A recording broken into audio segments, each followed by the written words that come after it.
श्रीराम समर्थ. उपाधिरहित मी म्हणजेच भगवंत. ब्रह्माचे निरूपण सांगता येण्यासारखे नसते. साखर खाल्ल्याशिवाय तिची गोडी कळत नाही. काही मर्यादेपर्यंत शब्दांनी सांगता येते. खोट्यावरून खऱ्याची परीक्षा करता येते. तसे माया ज्याला कळली त्याने ब्रह्म जाणले म्हणून समजावे.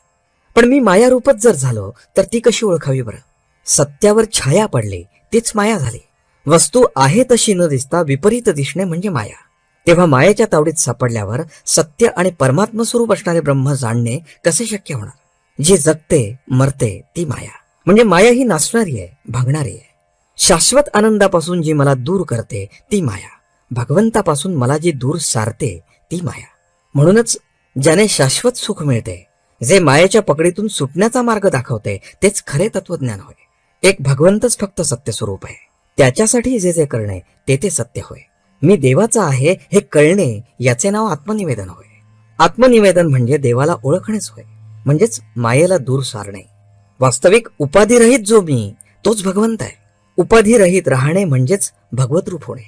किनाऱ्यावरून पाण्याकडे जात असताना एक जागा अशी येते की तिथे वाळू संपते आणि पाणी सुरू होते. म्हणजे त्या रेषेच्या अलीकडे वाळू आणि पलीकडे पाणी असते. ही मधली स्थिती म्हणजे तुर्यावस्था होय.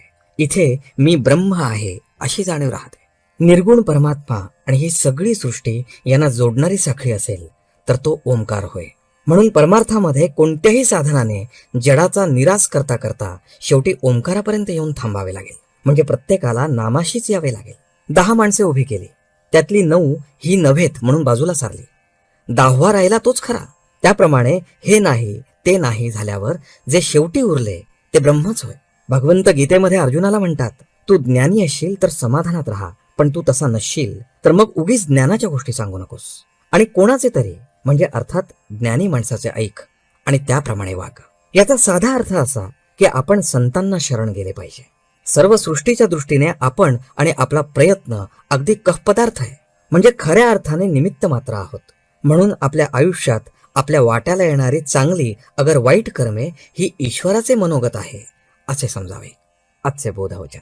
वेदांत हा आचरणात आणल्याशिवाय त्याचा उपयोग नाही. जानकी जीवन स्मरण. जय जय राम.